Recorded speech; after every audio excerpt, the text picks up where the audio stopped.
बिस्मिल्लाहिर्रहमानिर्रहीम, अस्सलाम वालेकुम। खेलों की खबरों पर तबसरों और तस्जियों सजे स्कोर के एक और प्रोग्राम के साथ सैयद याया हुसैनी आपकी खिदमत में हाजिर है। न्यूजीलैंड के खिलाफ कराची टेस्ट में पाकिस्तान ने पहली इनिंग में खेल के तीसरे दिन मैच पर अपनी गिरफ्त मजबूत कर ली, जिसकी वजह इमामुल हक, सऊद शकील और विकेट कीपर सरफराज अहमद की शानदार बैटिंग रही। इमामुल हक और बाएं हाथ से बैटिंग करने वाले सऊद शकील के दरमियान चौथी विकेट पर 83 रन की शराकत बनी। इमामुल हक 83 रन की इनिंग खेलकर साउथी की गेंद पर विकेटों के पीछे कैच हुए, लेकिन इसके बाद सऊद शकील और विकेट कीपर सरफराज अहमद ने जिम्मेदाराना बैटिंग करते हुए 5वीं विकेट पर 150 रन की मजबूत पार्टनरशिप कायम की। विकेट कीपर सरफराज अहमद अपने टेस्ट करियर की 21वीं निफ सेंचुरी बनाने में कामयाब हुए। साबिक कप्तान ने 109 गेंदों पर 10 चौकों की मदद से 78 रन बनाए। बाएं हाथ के बैट्समैन सऊद शकील का टेस्ट क्रिकेट में पुरएतमाद आगाज़। 27 साल के सऊद शकील ने पहला टेस्ट पिंडी में इंग्लैंड के खिलाफ खेला। पहली टेस्ट इनिंग में सऊद शकील 94 गेंदों पर 37 रन बना सके। इंग्लैंड के खिलाफ सऊद शकील ने 3 टेस्ट की 6 इनिंग्स में बैटिंग की। इंग्लैंड के खिलाफ सऊद शकील ने 45.34 की औसत से 346 रन 4 निफ सेंचुरी की मदद से बनाए और कप्तान बाबर आजम के बाद सीरीज़ में पाकिस्तान के लिए सबसे ज़्यादा रन बनाने वाले बैट्समैन बने। न्यूजीलैंड के खिलाफ कराची टेस्ट की पहली इनिंग में सऊद शकील ने पहली टेस्ट सेंचुरी स्कोर की। कुछ बात कर लेते हैं पाकिस्तान ख़वातीन क्रिकेट टीम की। ऑस्ट्रेलिया के दौरे पर रवानगी से कबल और T20 वर्ल्ड कप में शिरकत के लिए टीम जुम्मे को ऑस्ट्रेलिया रवाना हो रही है। पाकिस्तान ख़वातीन टीम का 15 रुकनी स्क्वाड कराची में ट्रेनिंग में मसरूफ़ है। पाकिस्तान ख़वातीन टीम दौरा ऑस्ट्रेलिया और फिर जनूबी अफ्रीका में होने वाले T20 वर्ल्ड कप के लिए भरपूर तैयारियां कर रही है। टीम में क़यादत की जिम्मेदारी बिस्मा मारूफ के पास है। पाकिस्तान ने तजुर्बेकार फास्ट बॉलर डयाना बेग को भी ऑस्ट्रेलिया की वाइट बॉल सीरीज़ में शामिल किया है। डयाना बेग कंधे की इंजरी की वजह से आयरलैंड के खिलाफ वाइट बॉल मैचों की सीरीज़ में हिस्सा न ले सकी थी। पाकिस्तानी टीम ऑस्ट्रेलिया में मेज़बान टीम के खिलाफ 16, 18 और 21 जनवरी को 3 वनडे मैच खेलेगी और फिर 24, 26 और 29 जनवरी को T20 मैच खेले जाएंगे, जिसके बाद पाकिस्तान ख़वातीन टीम जनूबी अफ्रीका की सरजमीन पर होने वाले T20 वर्ल्ड कप में शिरकत करेगी। एक जानिब पाकिस्तान ख़वातीन टीम ट्रेनिंग कैंप में मसरूफ़ है और इसी दौरान ख़वातीन टीम ने नेशनल स्टेडियम कराची में पाकिस्तान और न्यूजीलैंड के दरमियान दूसरे टेस्ट मैच का खेल भी देखा। इधर कराची में होने वाले पाकिस्तान कप के फाइनल में सेंट्रल पंजाब ने बलूचिस्तान को 50 रन के बड़े मार्जिन से शिकस्त देकर डोमेस्टिक वनडे कप का टाइटल अपने नाम कर लिया। बलूचिस्तान की टीम 254 रन के हदफ के ताकुब में 204 रन बनाकर आउट हुई।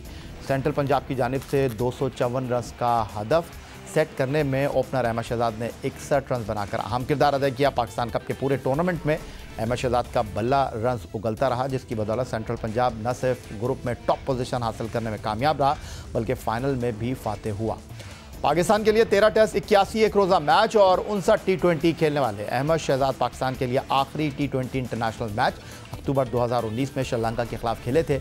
इसके बाद से अहमद शहजाद कौमी टीम से बाहर हैं, लेकिन अहमद शहजाद डोमेस्टिक क्रिकेट में हिस्सा लेकर कौमी टीम में जगह हासिल करने के लिए कोशां हैं और हालिया पाकिस्तान कप में उनकी परफॉर्मेंस ने इस फॉर्म की कहानी सुना दी है। सेंट्रल पंजाब की जानिब से उन्होंने 11 मुकाबलों में हिस्सा लिया, जहां 42.2 की औसत से 422 रन के हुसूल में कामयाब रहे, जिसमें उन्होंने 6 निफ सेंचुरियां भी स्कोर की। उनका बेहतरीन स्कोर 71 रन रहा।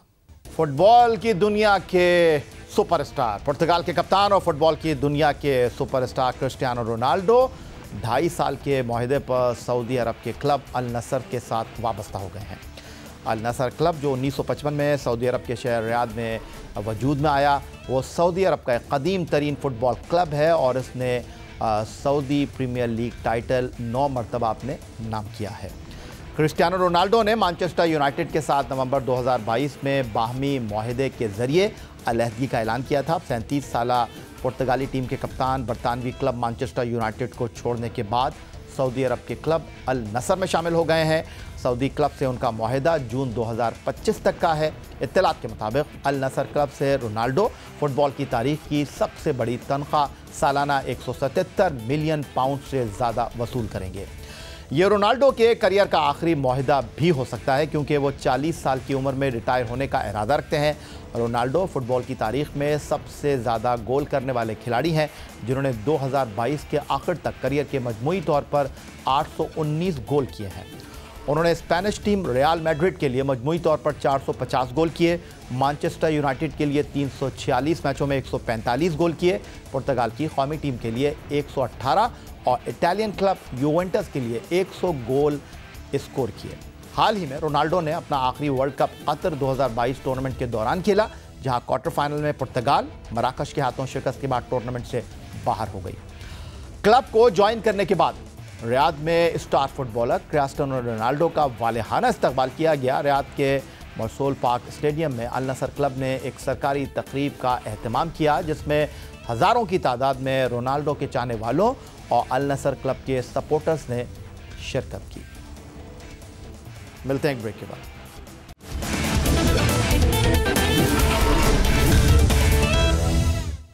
पाकिस्तान क्रिकेट बोर्ड में इंतजामी सतह पर तब्दीली के बाद साबिक चेयरमैन पाकिस्तान क्रिकेट बोर्ड नजम अजीज सेठी ने बोर्ड के इंतजामी उमूर की बागडोर संभाल ली है। उनका पहला टास्क बतौर चेयरमैन पाकिस्तान क्रिकेट बोर्ड का 2014 का आइन बहाल करना है, जिसमें साबका बोर्ड की 6 टीमों के निज़ाम की जगह रीजन और महकमा जाती टीमों की बहाली अव्वलीन तरजीह है।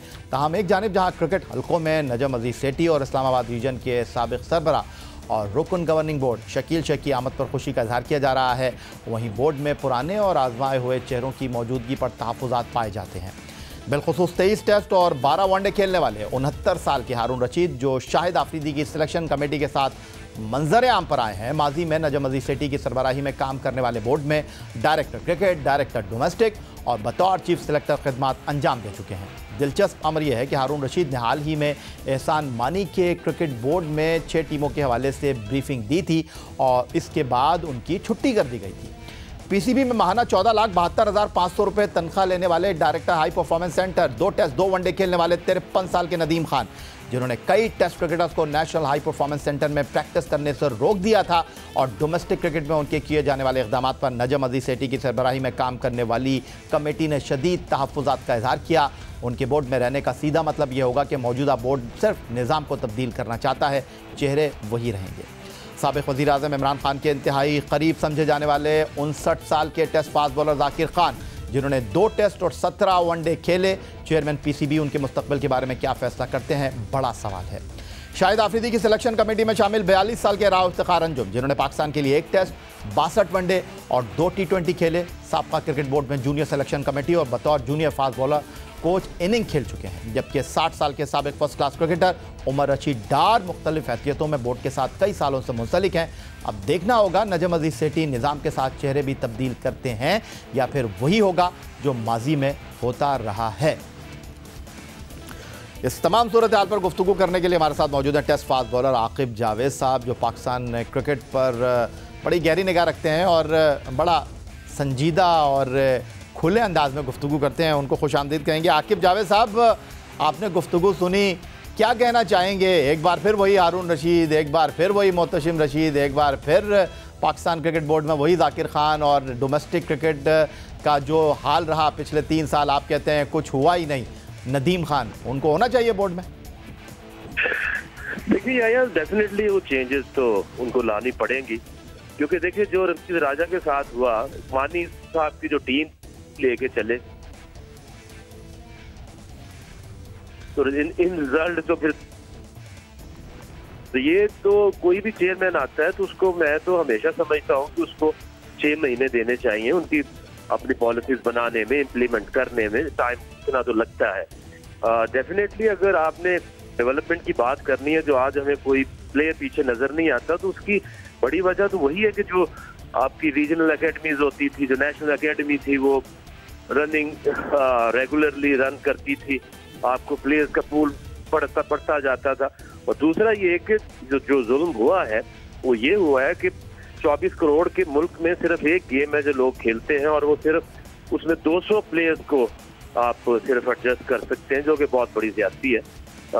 और आप जब डिपार्टमेंट आएंगे ऑन ग्राउंड, डिपार्टमेंट देखिए ब्लेसिंग है पाकिस्तान के लिए, क्योंकि पैसा वो खुद लगाते हैं, प्लेयर्स को ट्रेंड वो खुद करते हैं और पाकिस्तान के लिए वो अवेलेबल होते हैं खेलने के लिए। और वो बना इसलिए देते हैं कि वो जब किसी को नौकरी देनी होती है तो वो बहुत सोच समझ के सही बंदा सेलेक्ट करते हैं, जिसको 14-15 साल वो उनसे क्रिकेट खेले, फिर उसको वो भरपूर मुकम्मल चांस देते हैं। 2-3 सीजन बाद प्लेयर इंप्रूव हो ही जाता है। जहाँ ये एसोसिएशंस की सियासत है, इसमें प्लेयर कभी डेवलप हो ही नहीं सकता, क्योंकि उन्होंने वोट लेने होते हैं और वो फिर सबको खुश करने के लिए एक प्लेयर है उसको 2 मैच दे दिए, किसी को 3 दे दिए। एंड ऑफ द सीजन कोई प्लेयर डेवलप नहीं होता। जितने ये प्लेयर डेवलप हुए हैं अगर आप उनकी हिस्ट्री में जाएं तो वो सारे के सारे डिपार्टमेंट क्रिकेट से वो डेवलप हुए हैं। तो आकिब जावेद साहब, ये जो मेरा बुनियादी सवाल आपके साथ है कि निज़ाम बदलना है, चेहरे बदलना है, या सिर्फ निज़ाम बदल कर पुराने चेहरों के साथ आप लीपा पोती करना चाहते हैं? इत्तेफाक करते हैं इस बात से कि वो लोग जो माजी में क्रिकेट बोर्ड में रहे बड़ी बड़ी तनख्वाहों पर लेकिन डिलीवर नहीं कर सके, उनको एक बार फिर नजम अजीज सेठी की सरबराही में काम करने का मौका मिलना चाहिए या नहीं? नहीं, देखिए, आपने देखना ये होता है कि एक बंदा हम लेकर आए 3-4 काम किया क्या है, अगर उसको काम आता तो तब ना कर लेता। तो आई थिंक एक तो ये है कि आपकी बोर्ड की पॉलिसी क्या, और दूसरा जिन लोगों को आपने रखा है क्या वो डिजर्विंग है, right man for the right job वो है या नहीं है। तो इसका फैसला जो है वो सिटी साहब को करना पड़ेगा। और शकील शेख भी आए हैं, तो बड़ी अच्छी तरह समझते हैं, लोगों को भी समझते हैं कि कौन बंदा किस काम का है। तो सही लोगों को लेकर जब तक नहीं आएंगे, ये तो ऐसे ही है, ऐसे ही रहेगा। जो हमने देखा पिछले 4 साल में जिन्होंने काम नहीं किया वो आगे कैसे काम कर सकते हैं। मैं यही आपसे जानने की कोशिश कर रहा हूँ। हर साल ड्राफ्ट होता है, आप 8 खिलाड़ियों को रिटेन करते हैं, बाकी खिलाड़ियों को ड्राफ्ट से पिक करते हैं, कुछ खिलाड़ियों को आप छोड़ते हैं, फिर पकड़ते हैं, उनकी वजह आप बताते हैं कि जी हमें एक और इनको मौका देना चाह रहे हैं। लेकिन मैं ख़ास तौर पर नदीम खान साहब के हवाले से बात करना चाहूँगा कि जो नए निज़ाम को लेकर आए, उन्होंने कहा कि जी एक अपना क्लब होना चाहिए, उसके अंदर एक स्विमिंग पूल होना चाहिए, उसके अंदर तो क्वालिफाइड कोचेज़ होने चाहिए, उनको स्पॉन्सरशिप भी मिलेगी। अब सुना है कि जब नई मैनेजमेंट कमेटी के सामने ये सारी चीज़ें उन्होंने बयान की तो वो अपनी ही गुफ्तगू का दिफा नहीं कर सके। तो अब नदीम खान साहब किस हैसियत में काम करेंगे, ये सबसे बड़ा सवाल है। कि देखिए, जब ये बोर्ड चेंज होता है, जो कि मैंने रमीज राजा साहब को भी ये मशवरा दिया था कि जैसे गवर्नमेंट चेंज होती है, चेयरमैन चेंज होता है और आप इज्जत से अपना रिजाइन कर दे, आपके जो प्राइम मिनिस्टर जिन्होंने आपको लगाया था वो चले गए, तो आपको इखलाकन के साथ रिजाइन करना चाहिए। लेकिन उन्होंने नहीं वो इज्जत वाला रास्ता बनाया। और अब ये नदीम खान जो है, इनको खुद ही सोचना चाहिए कि यार मैं एक क्रिकेट बोर्ड में कोई सारी जिंदगी ये नौकरियां नहीं होती, ये टास्क ओरिएंटेड जॉब होती हैं। अगर ठीक है बैठे रहना, पैसे मिलते रहे, नौकरी चलती रहे, तो हो सकता है थोड़ी देर और चल जाए, लेकिन ये सारे सेठी को भी ले डूबेंगे अपने साथ। तो सेठी साहब को आप क्या मशवरा देना चाहेंगे? उन्होंने रमीज राजा की तरह अपनी इनॉग्रल प्रेस कॉन्फ्रेंस में आपको तो नहीं बुलाया, लेकिन बहरहाल आप रमीज राजा की प्रेस कॉन्फ्रेंस में गए थे और फिर रमीज राजा जो है यही सोचते रहे, यही बोलते रहे कि वो कौन सा लम्हा था जब उन्होंने इंतखाब किया आपको बुलाने का प्रेस कॉन्फ्रेंस में, और उनको अंदाज़ा नहीं था कि आकिब जावेद जो है वो एक चाय की प्याली पर बिकने वाले नहीं है, एक चाय की प्याली पर खामोश होने वाले नहीं है। जो सच होगा वो बोलेंगे, जो गलत होगा उस पर आवाज़ उठाएंगे।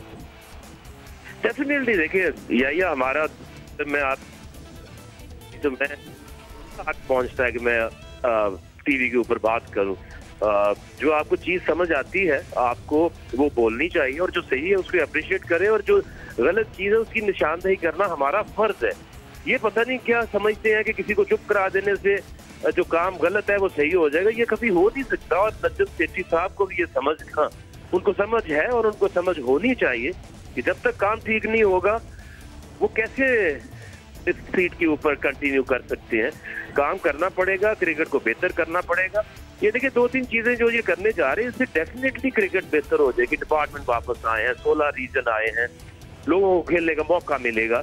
और एक चीज और कि ये रिव्यू जरूर करना चाहिए कि ये जो लोग रखे हैं वो बहुत ज्यादा हैवी उनको जो पर्क्स दिए गए हैं, एक होना चाहिए, बैलेंस सा होना चाहिए। हम जब काम करते थे एनसीए में तो हम तो बहुत थोड़े पैसों में काम कर लेते थे, तो वो काम करने का शौक था।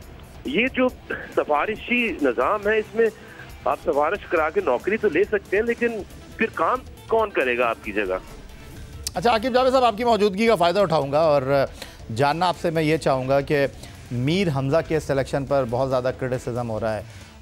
3 इनिंग में वो विकेट लेस रहे हैं, लेकिन उन्होंने रन्स इतने ज़्यादा लीक नहीं किए, बॉलिंग लाइन और लेंथ के साथ की है, अनलकी रहे हैं, कुछ उनके फैसले रिवर्स हो गए, कुछ उनकी गेंदों पर कैच ड्रॉप हो गए, कुछ उनकी गेंद पर बैट्समैन जो है बिल्कुल बाल बचे। तो आप क्या सजेस्ट करना चाहेंगे इस बार जो हमने अपने फास्ट बॉलर्स को मौका दिया, और उन फास्ट बॉलर को मौका दिया जो डोमेस्टिक क्रिकेट में उम्दा कारकर्दगी का मुजाहरा कर रहे थे कि हम फिर बाद में रोना रोते हैं कि जी वो वाइट बॉल क्रिकेट के बॉलर लाए थे वो अनफिट हो गए। अनफिट तो नहीं हुए मीर हमजा, लेकिन उन्होंने बॉलिंग की है। मसला ये है कि विकेट नहीं ले पा रहे हैं। वजह ये है कि देखिए जिस तरह की पिचेज बनाई है न्यूजीलैंड के अगेंस्ट, इवन इंग्लैंड के अगेंस्ट, ये तो वैसी क्रिकेट के साथ ज्यादती है। आप ये अब दोनों टीमें हैं, दोनों एक जैसा खेलती हैं, थोड़ा सा न्यूजीलैंड थोड़ा एग्रेसिव है, बट पाकिस्तान को हराना इस माइंड सेट से बड़ा मुश्किल है कि वो घर से निकलते ही है कि ड्रॉ करना है। अभी मैं देख रहा था सारे कोई 100 कर रहा है, कोई कर रहा है, वो सिर्फ और सिर्फ अपनी जो प्लेस है टीम के अंदर उसके लिए खेल रहे हैं। वो बिल्कुल इसलिए नहीं खेल रहे कि पाकिस्तान ने टेस्ट मैच जीतना है। तो जब तक ये माइंडसेट ठीक नहीं करेंगे ऐसी पिचेस के ऊपर, मेरी तो यही सोचता हूँ, हिम्मत है जो बॉलर खेल रहे हैं, बंदा तो इनकार कर दे कि ऐसी पिच को भाई मैं ऐसे खेलता। पिच बनाओ सही, जिस तरह की क्रिकेट आजकल चल रही है वैसी पिच बनाओ। हर वक्त इनको डर लगा रहता है कि कहीं हार ना जाए, हार गए तो रिप्लेस हो जाएंगे। चेयरमैन से लेके नीचे सिलेक्टर, कोच, कप्तान, हर वक्त इनकी टांगे कांपती रहती हैं। मुझे इस चीज की समझ नहीं आती। स्पोर्ट्स है, उसको खेलो, बड़े दिल से खेलो, उसमें कोई इंजॉयमेंट हो, उसमें कोई देखने के लिए लोगों के लिए कुछ हो। ये पर्सनल ग्लोरीज, पर्सनल स्कोरिंग करते रहेंगे तो ये बेड़ा गर्क हो जाएगा क्रिकेट का, लोग देखना बंद कर देंगे इसको। सरफराज अहमद के बारे में क्या कहेंगे? शोएब मलिक शाहिद आफरीदी को मशवरा दे रहे हैं कि भाई सरफराज अहमद को टेस्ट टीम में डाला है, 3 इनिंग में 350 उन्होंने कर लिए हैं, उनको वनडे टीम में भी डाल लें क्योंकि इस साल वर्ल्ड कप हम भारत में खेलने जा रहे हैं और वो मिडल ओवर्स में अच्छा खेलते हैं, स्कोर बोर्ड को चलाते हैं। आप क्या कहेंगे? आर्चर के साथ भी ज्यादती की और सरफराज के साथ भी ज्यादती की। साल जो जाया हुए हैं उसकी पाकिस्तान टीम को एक अच्छा प्लेयर जो मिल सकता, जो उसको जानबूझ के पीछे धकेला गया, तो डेफिनेटली उसको वनडे में भी खिलाना चाहिए। क्योंकि अगर आप रिजवान की वनडे की परफॉर्मेंस भी देखें तो वो इतनी अच्छी नहीं है। तो इसलिए मैं समझता हूँ कि अब अगर वो आया है, फॉर्म में है, स्कोर कर रहा है, तो फिर क्यों उसको खिलाने में प्रॉब्लम क्या हो सकती है। बहुत शुक्रिया आपका। आकिब जावेद साहब हमारे साथ मौजूद थे, लाहौर कलंदर के director cricket, test fast bowler और पाकिस्तान क्रिकेट बोर्ड के उमूर और कौमी टीम के मौजूदा सीरीज़ में न्यूजीलैंड के ख़िलाफ़ खेलने के हवाले से अपने ख़यालात का इजहार कर रहे थे। यही आज का हमारा ये प्रोग्राम था।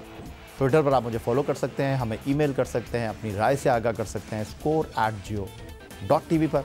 इस दुआ इस उम्मीद, इस तवक्को के साथ कि पाकिस्तान में खेल और खिलाड़ी तरक्की करते हैं। सैयद यासनी को स्कोर की पूरी टीम के साथ अगले प्रोग्राम तक के लिए इजाज़त दीजिए। अल्लाह हाफ़िज़।